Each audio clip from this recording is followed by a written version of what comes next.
Hello बच्चों, आज ਅਸੀਂ ਕਰਦੇ ਹਾਂ अगला चैप्टर ਤੁਹਾਡਾ डेरिवेटिव्स।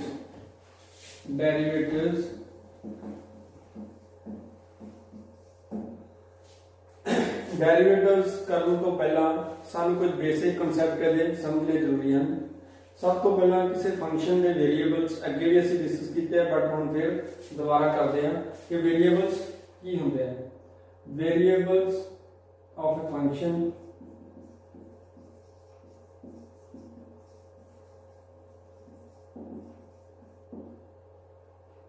वेरिएबल्स दो तरह के हैं, इंडिपेंडेंट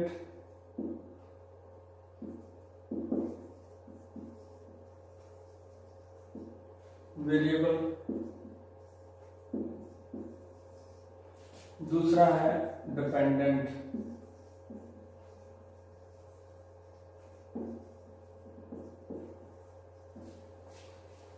इंडिपेंडेंट वेरिएबल केड़ा हुंदा है ते डिपेंडेंट केड़ा हुंदा है, इसनूं ध्यान नाल समझ लिओ। जेकर इंडिपेंडेंट ते डिपेंडेंट वेरिएबल्स तुहानूं पता लग गया चंगी तरह, तो फिर की है डेरिवेटिव्स कोई प्रॉब्लम वाली गल नहीं है, बहुत ईजीली आप कर पाओगे। सो जिवें असीं कोई इक्वेशन लिखते हैं y = x² + 1,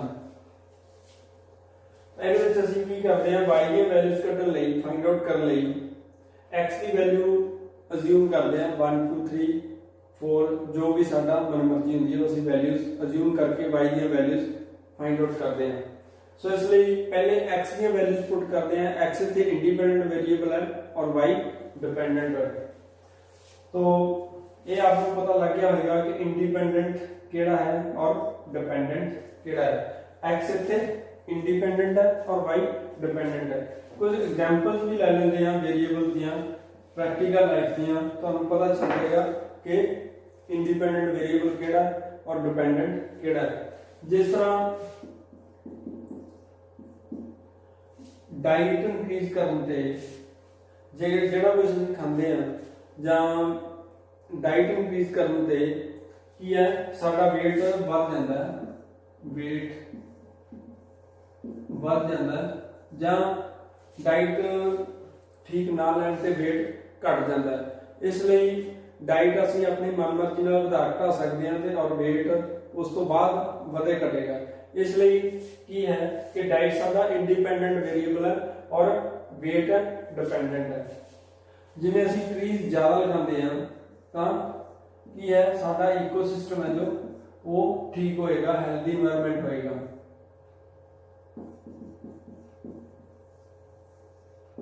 तो ये बढ़िया गुड होएगा। और सिमिलरली किसी होर कोई एग्जांपल ऐसा है जिवें कार की स्पीड बढ़ाते हैं तो वो की है, डिस्टेंस ज्यादा कवर करेगी। एक कुछ एग्जांपल्स ने जिवें टाइम ज्यादा लगने नाल डिस्टेंस ज्यादा कवर होएगा। टाइम और डिस्टेंस का भी आपसी रिलेशन है और टाइम इंडिपेंडेंट है, डिस्टेंस डिपेंडेंट है। तो ये सब कुछ डिपेंडेंट ते इंडिपेंडेंट वेरिएबल दी एग्जांपल्स ने। ये तुहानूं क्लीयर हो गया होगा कि इंडिपेंडेंट केड़ा हुंदा है और डिपेंडेंट केड़ा हुंदा है। डेरिवेटिव का मैं तुहानूं थोड़ा मीनिंग दस दिंदा कि डेरिवेटिव है जो rate of change find out करी जाती है एक क्वांटिटी की दूसरे क्वांटिटी के रिस्पैक्ट। जो इंडिपेंडेंट है उस दे रिस्पैक्ट असीं, जो इंडिपेंडेंट वेरिएबल है उस दे रिस्पैक्ट असीं इहदी फाइंड आउट करनी है चेंज। तो डेरिवेटिव का मीनिंग मैं लिखण लग्या, तुहानूं क्लीयर हो जाएगा। डेरिवेटिव मीनिंग ऑफ डेरिवेटिव की है, rate of change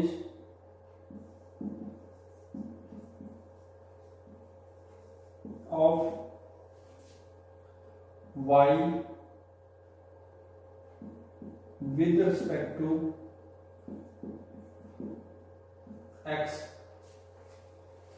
rate of change of y with respect to x means की है कि जो डिपेंडेंट वेरिएबल है उसकी चेंज करते हैं असीं दूसरे जो इंडिपेंडेंट वेरिएबल है विद रिस्पेक्ट टू मीन्स की है ਇਹਦੇ ਅਗੇਂਸਟ ਕਰਨੀ ਹੈ ਜੋ ਇੰਡੀਪੈਂਡੈਂਟ ਹੈ। ਸੋ ਸਾਰਿਆਂ ਦੀ ਰੇਟ ਆਫ ਚੇਂਜ ਜੋ ਫਾਈਂਡ ਆਊਟ ਕੀਤੀ ਜਾ ਸਕਦੀ ਹੈ ਇਹਨਾਂ ਦੀ ਉਹ ਇੰਡੀਪੈਂਡੈਂਟ ਵੇਰੀਏਬਲ ਦੇ ਥਰੂ ਹੀ ਫਾਈਂਡ ਆਊਟ ਕਰ ਸਕਦੇ ਹਾਂ। ਸੋ ਇਸ ਲਈ rate of change find out ਕਰਨ ਲਈ ਸਾਨੂੰ ਕੀ ਕਰਨਾ ਹੋਏਗਾ, ਡਿਪੈਂਡੈਂਟ ਤੇ ਇੰਡੀਪੈਂਡੈਂਟ ਵੇਰੀਏਬਲ ਬਾਰੇ ਜਾਣਕਾਰੀ ਹੋਣੀ ਚਾਹੀਦੀ ਹੈ। ਸੋ ਇਸ ਲਈ y the rate of change find out ਕਰਨ ਲਈ ਵਿਦ ਰਿਸਪੈਕਟ ਟੂ x ਉਹਨੂੰ ਡਿਫਰੈਂਸ਼ੀਏਟ ਕਰਾਂਗੇ। ਸੋ ਬੱਚਿਓ ਇਹ ਹੈ ਡੈਰੀਵੇਟਿਵ ਦਾ ਮੀਨਿੰਗ। ਅੱਗੇ ਦੇਖਦੇ ਹਾਂ ਕਿ ਡੈਰੀਵੇਟਿਵ ਦਾ ਮੈਥਮੈਟਿਕਲੀ ਇਹਨੂੰ ਕਿਸ ਤਰ੍ਹਾਂ ਕੈਲਕੂਲੇਟ ਕਰਨਾ ਜਾਂ ਅਸੀਂ ਕਿਵੇਂ ਇਸ ਨੂੰ ਕਰਾਂਗੇ।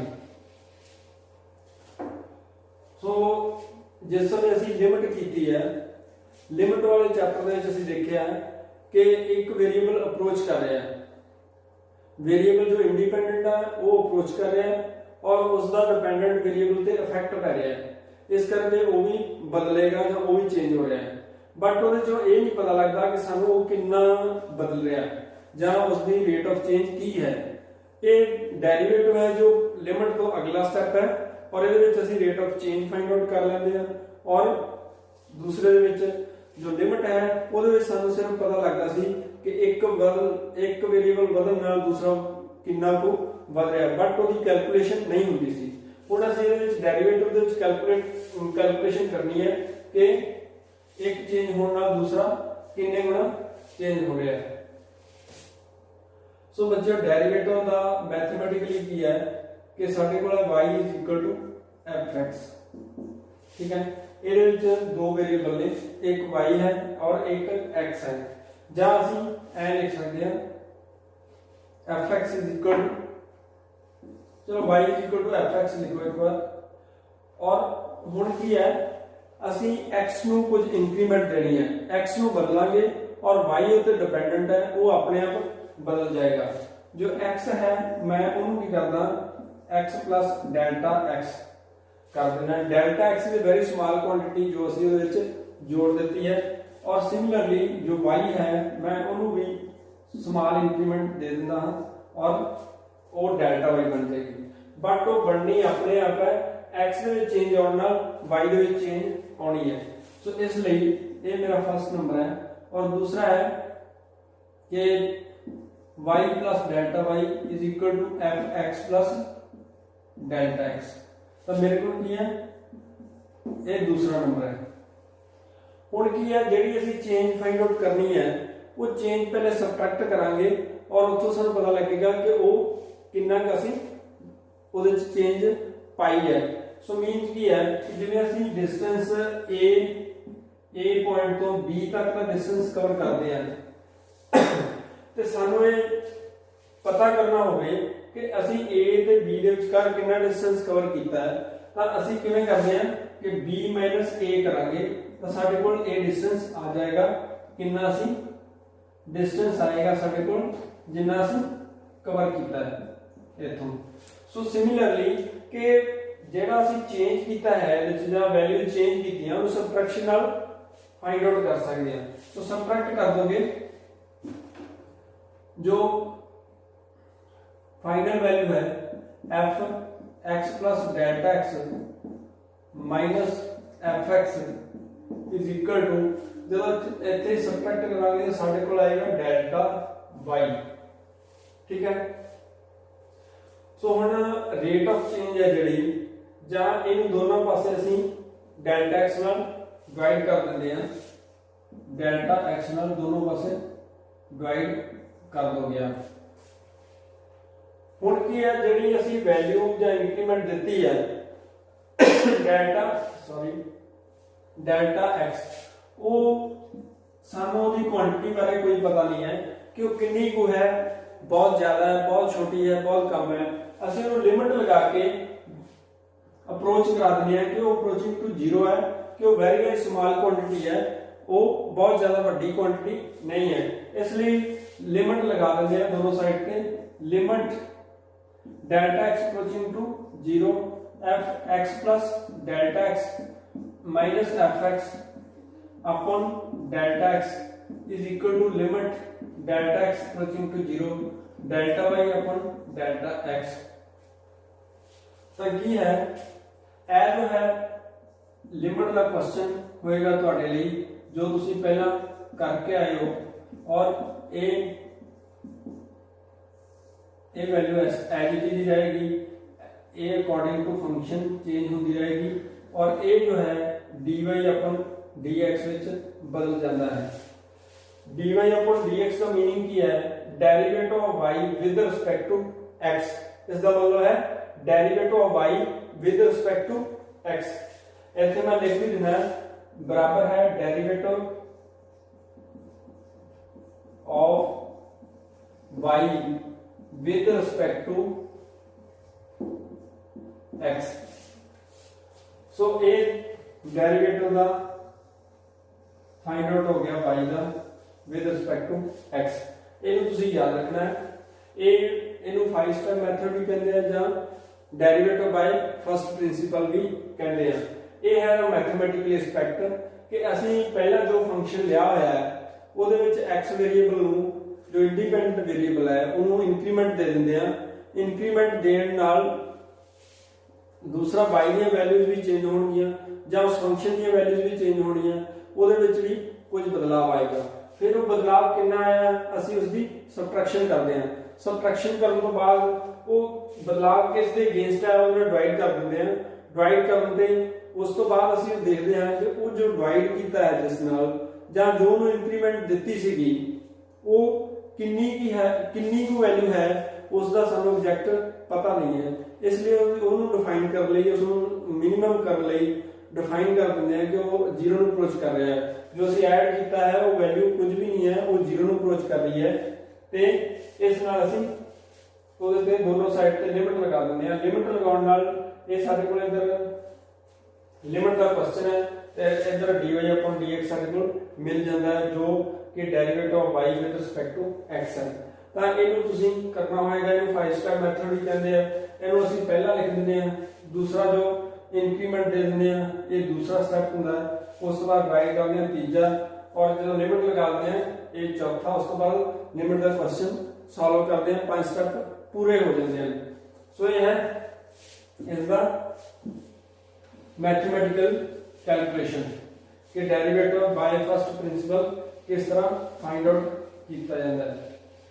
नैक्सट असं देखते हैं कि डेरिवेटिव का ज्योमैट्रिकल मीनिंग की है कि मैथ ਦੇ ਵਿੱਚ उस कोई भी ਅਸੀਂ कोई स्टेटमेंट ਜਾਂ कोई फंक्शन ਜਾਂ कोई पॉलीनोमियल ਜਾਂ इक्वेशन लिखते हैं x y ਦੇ ਰਿਲੇਸ਼ਨ ਦੇ ਵਿੱਚ ਉਹਦਾ ਗ੍ਰਾਫਿਕਲ मीनिंग भी कुछ ਹੁੰਦਾ है। सो बच्चों जो ज्योमेट्रिकल मीनिंग ऑफ डेरिवेटिव है वो मैं लिख देना और इसको याद रखना। Geometrical meaning of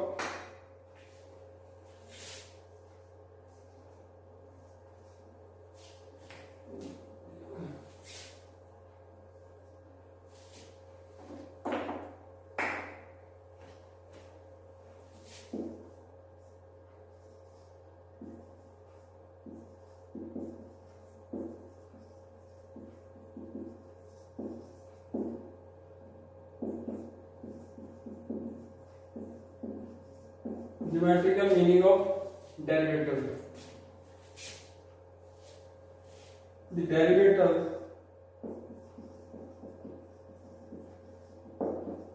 is a slope of line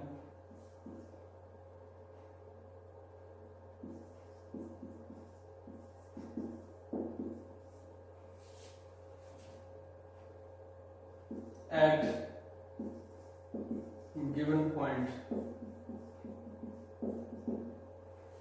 जेकर असी किसी लाइन ते उसका स्लोप कैलकुलेट कर लीए तो वो की होएगा, the derivative is a slope of tangent, sorry the derivative is a slope of tangent होता है, slope of tangent at a given point। कि जेकर असी कोई टेंजेंट ड्रा करते हैं किसी भी कर्व लाइन पे या स्ट्रेट लाइन पे और उसके स्लोप का कैलकुलेट कर लीए तो वो की होता है डेरिवेटिव। ਤਾਂ ਅਸੀਂ ਦੇਖਦੇ ਹਾਂ ਕਿ ਜੇਕਰ ਇੱਕ ਜਿਓਮੈਟ੍ਰੀਕਲ ਫਿਗਰ ਬਣਾ ਕੇ ਕਿ ਇਸ ਨੂੰ ਕਿਸ ਤਰ੍ਹਾਂ ਦੇਖੀਏ ਅਸੀਂ। ਸਿੰਪਲੀ ਕੀ ਹੈ कि जो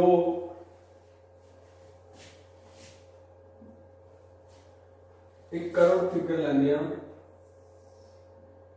एफ एक्स की, इधर वाई एक्स ले लो और ये एक सीक्वेंस ड्रा कर देंगे हम जो 2 पॉइंट से एस कर्व फिगर को कट कर रहा है। ए है पॉइंट और इधर बी है।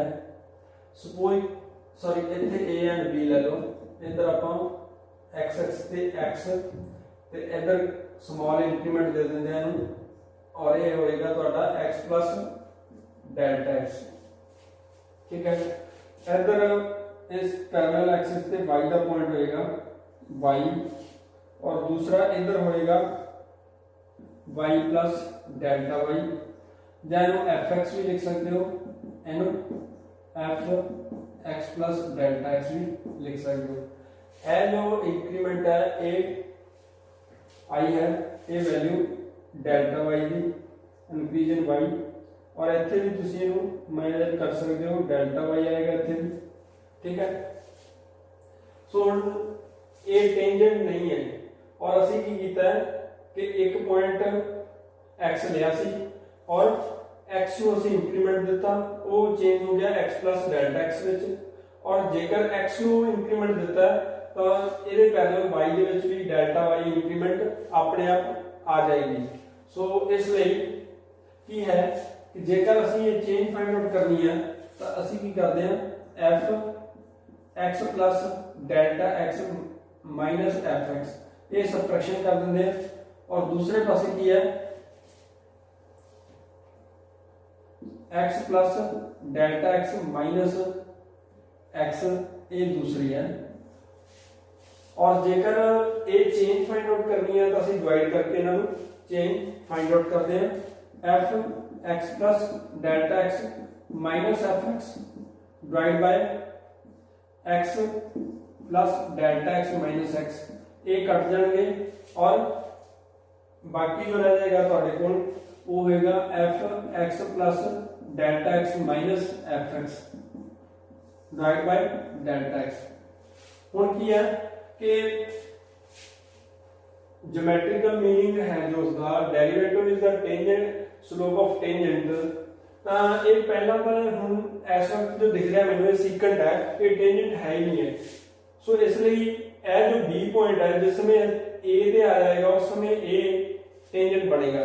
टेंजेंट की डेफिनेशन की है कि टेंजेंट एक लाइन है जो कर्व फिगर को एक पॉइंट पे टच करेगी, बट ये 2 पॉइंट पे टच कर रही है। इसलिए जिस समय बी पॉइंट ए पे आ जाएगा उस समय एक पॉइंट को टच करनी होगी।